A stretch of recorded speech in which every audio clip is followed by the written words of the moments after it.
I just put ACT systems, and then when we get through, we'll just fold it and we'll glue it to one of these pages. Well, notice these problems are set up like elimination problems. So that's the way I'm going to work them. For what value, and again, they don't try to trick you, but they try to challenge you and make you think to see if you're ready for college, because that's the ultimate goal of the ACT.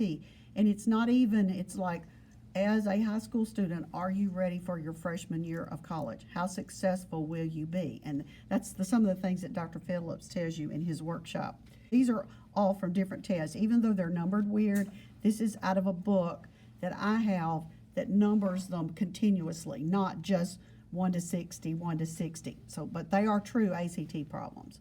For what value of k with the following system of equations have no solution? Now, you can do you can take your answers, plug in, and check. That is the least best method because it's time consuming, unless it's one of the first few answers. That's kind of nice. With your program, you could do that. That's what they were doing in fourth block on Friday. What do we know about no solutions? What do they look like? What are my choices? Because you remember, and I'll come back to this because this is going to be important in the last one. You've got a solution that has an x and y. And in this case, when you do it by elimination, it does not, both variables don't cancel out. In these two cases, remember both variables cancel out. What are you left in this one? A false statement or a true statement? A false statement in this one and a true statement in this one. So if it's no solutions, they're parallel, and we need a false statement. Okay? So we'll have 0 equals some number other than 0 is what we'll have. And you can write it on your paper just like this.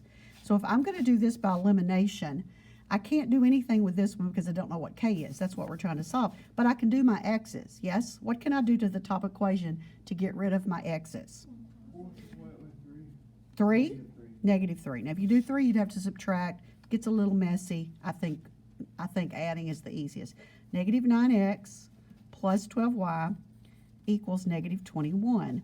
9x plus 2ky equals 22. So I should get, my x's are gone when I add. I get 1 here when I add, but I need this to be a 0. Now, for this to be a 0, the x is already gone. My y's need to go away.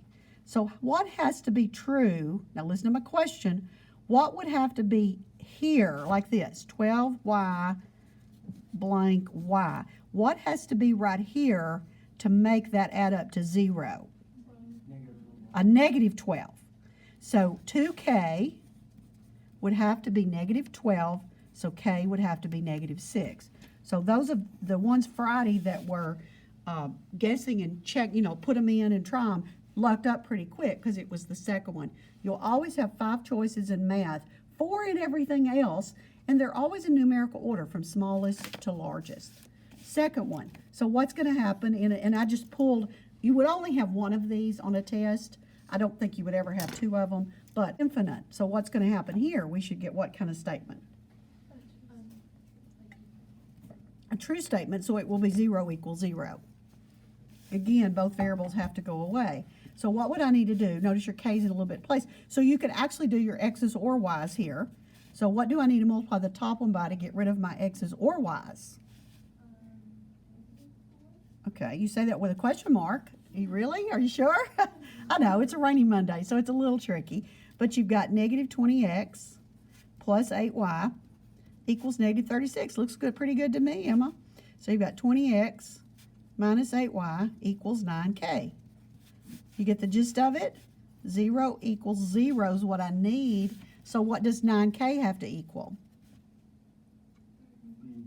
36, because that's what would add out. So k has to be 4. Same type, this time it's no solution. So in that case, that's back to the parallel. You're going to get a false statement. 0 equals some number other than 1. And you can only do the y's here. Because, oops, that's not the one I need to multiply. Because k, depending on what k is, would determine what you were going to multiply. If it was a 1 or if it's a negative 1 or any of these numbers. So in this case, I've got, which it's got to be one of these.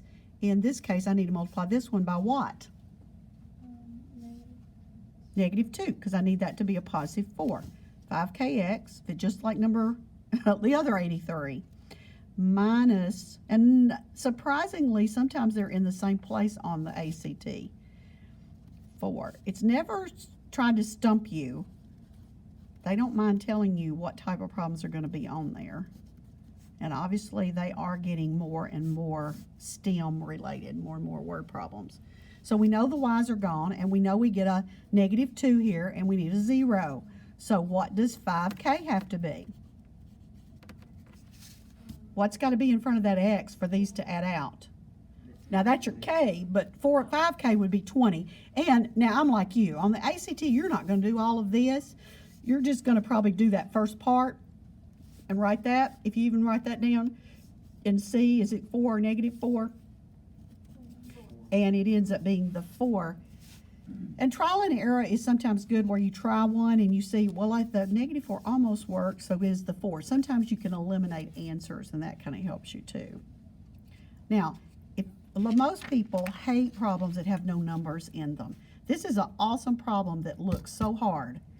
I'm going to rewrite them on the ACT you would write right on top of it, but we're going to go over here and write mx minus ny equals k, and mx plus ny equals k. Now I can't do any kind of multiplying because I don't, and I really don't need to, because I don't know what those numbers are. I do know these two are the same. I know these two are opposites, and I know those two are the same, but what are they? We don't know. But it says which of these describes, and I hate these kind of problems. I hate when it says the first one's true, the second one's true, only the first and second. I hate those. Which of the following describes the graph of at least one such system of equations in the standard coordinate plane? Now, let's just kind of remember what happens in the two cases.